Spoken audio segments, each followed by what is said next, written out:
Hi, Carlos Martin here with Good People Realty, and this week we're going to cover negotiations 101. One of my favorite subjects, things I've learned throughout the years from experience. This is good stuff. This could be meanings of thousands of dollars on a transaction, so stay tuned.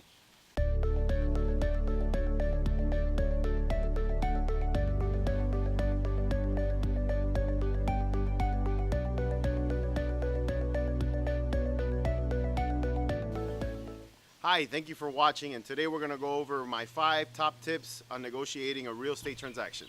Patience is everything. I was recently working on a transaction in Weston. I represented the buyer, and we were trying to negotiate the price. My buyer was probably willing to go up on the price, but I had the listing agent calling me every day, almost every other hour, and I said to my buyer, hang tight. These people look like they're in urgency.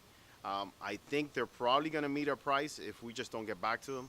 I told the agent, we're still looking at other properties. We're still not convinced. If you want us to sign, this is the price we want. And sure enough, 2 days later, we pretty much hang tight and we got the price we wanted. Get informed. I always get as much information I can from the other side. I could be walking on a property and I could be asking the seller, where are you moving to? Did you find a house already? Are you renting in the next house? Are you buying the next house? I look at tax roll. I see how much money they owe. All these are information that I bring back and I process and I find out and I tell my buyers, okay, this is how much we're going to negotiate. They found a house. Now they're going to be paying mortgages on 2 properties. So we have more room for negotiation. Those are all keys. All these little keys information, all the information you gather could come back and work in your favor once you gather it all together. Good cop, bad cop, or a third party. What do I mean by that?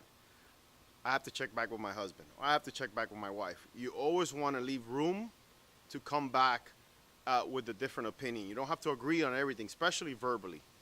You always want to have a way out. So what do I mean by that? I was doing a transaction years back, and this seller of mine was desperate. He really needed to get out of this property, and I advised him, don't say, don't promise, don't do anything. Let me do the handling. But sure enough, one of those times that one of the buyers came and loved the house, he started throwing things in, and yeah, I'm going to include this, and I include that if you give me this price. And, the other agent picked up on it, and when we were negotiating the deals, he kept wanting more stuff, and my client was willing to give it to him, but I said, look, enough is enough. You've given them enough. We're going to bring in the back cop now. We're going to bring in the wife. And sure enough, I told him, hey, you know what? Everything that this guy agreed to is no longer in the plate. This is done verbally, of course. She said no. She's emotionally attached to all those things. There's no way we could do it. And quickly they forgot about all those things as long as we gave them the price. And sure, we gave them that price that we agreed on, but none of the extra stuff came through just from bringing in that back cop. Be willing to walk away. This is a very powerful tool. You get to a point and just say, no, you don't give me this price. We don't come into agreement. I walk. Ever been in that car dealer when you tell the guy, you don't give me this, and you're walking out the door? Hey, come back. You got to get to that point where you're willing to walk out that door and stop the negotiations to get to that number. And that's very powerful when you're willing to walk away from the deal. I've been learning negotiations since I was a kid. I remember negotiating my first car, and my dad went with me, and we lowball this guy. I mean, it was embarrassing. I went out to the car and said, my dad, why'd you do that? That was, I didn't even have a lot of money, and that was way lower than that.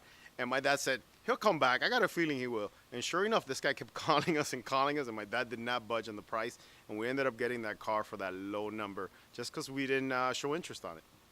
Emotion is everything. And when you're negotiating, people get emotionally attached to homes. I remember negotiating a deal years back for a colleague of mine, and it was his own property. And he was failing miserably in the negotiations. I stepped in. I met the buyers. I knew they really liked the house. And I got him a lot more money than what he thought, almost $100,000. This was a luxury home. And it was because I was thinking with my head, not with my heart, and I was able to do that. Negotiation, you got to think with your head, not with your heart, and you got to let somebody else do it to really get the best deal.